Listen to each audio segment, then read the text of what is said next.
Hello all, I hope all's well. We're continuing with our weekly portion review, and this week we are in the portion of Nasso, which means to lift up or take a census. And this portion really covers many topics. It covers the roles of the Levites and the sotah, which means the unfaithful wife, the ritual that involves her drinking from that holy water. There's the priestly blessing. There's the Nazarite, the Nazir.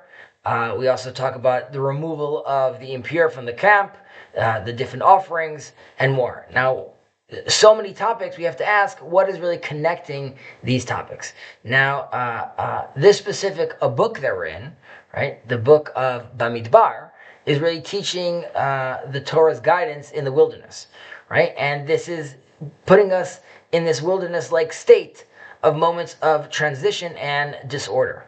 Now, in the wilderness, this is where hidden issues really rise up to the surface, right? So this portion opens up with the healing process, which is actually focused on the individual. Now, through the Torah, usually prioritizes the collective over the individual, right? We're the nation of Israel. When hardship, though, when we're dealing with that, when it arises, it really starts with the individual, with the person, because unresolved individuals can't really truly engage with the whole, with the community, right? They're still thinking about themselves. They know that they're not complete, so they can't join the whole collective. And after this portion, in the next portion we're going to read, we move towards more of the communal concerns. We're going to have the portion of Bahalotcha, which really talks about the leadership struggles. We have the portion of Shlach, which is going to talk about the tensions with the land itself of Israel. We have Korach, the famous story with the rebellion within the nation, right? And we, of course, that gets followed by the conflicts between Israel and then other nations. But then we're really talking about Israel as a collective versus other collectives. But again, in this portion, we start with the individual who is seeking healing, right, from the Kohen, from the priest.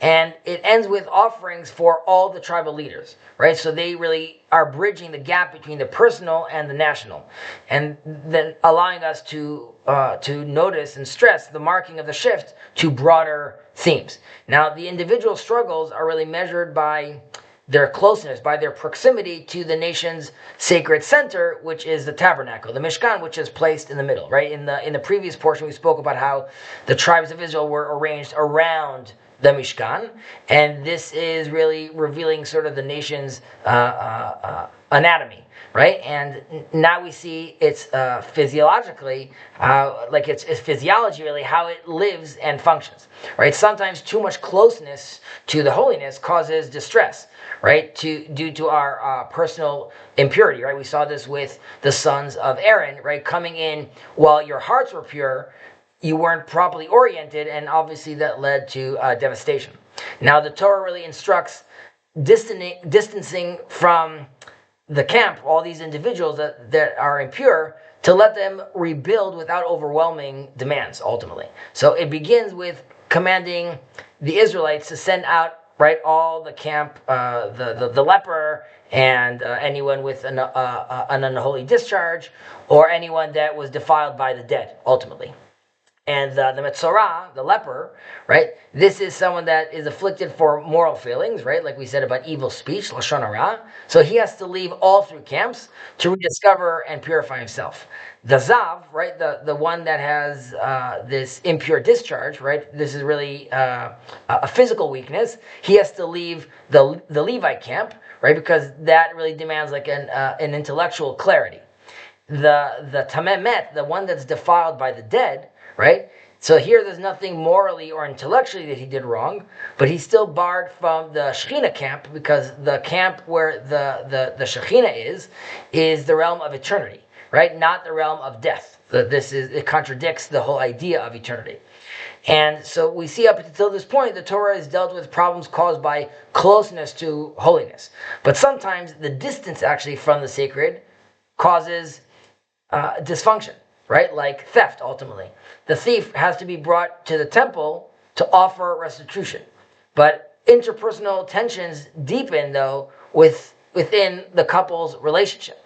And we see that the need to have peace inside the house really depends on the knowing of the Shekhinah that dwells between them, ultimately.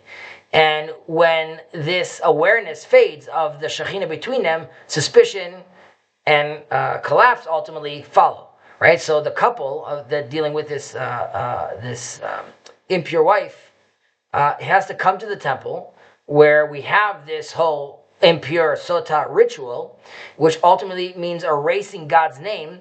We're doing that because we're really seeking to restore peace, right? We realize that this name has been erased between us, and we have to show that we're erasing it and restarting again, bringing him back in between our relationship.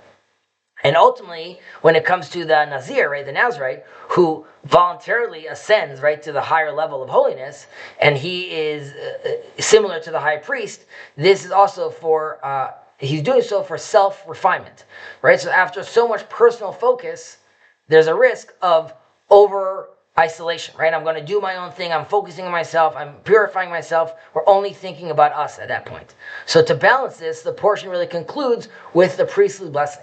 Right? And by doing that, we're uniting all of Israel under one Shekhinah, under this Holy Spirit. And reminding us that the holiness belongs not only to the individuals, but really to the entire nation. And we have to realize and balance between the times that we have to look inwards, focus ourselves, orient ourselves, so we as individuals could work on ourselves and our relationship with God and sanctify ourselves, but recognize that by doing so, we're doing that to be able to be part of the collective again, to be part of Am Yisrael, the people of Israel. But this is also true to all the people of the world. We all have to realize that we're part of families, we're part of communities, we're part of nations who are all trying ultimately to orient ourselves towards God. Shabbat Shalom.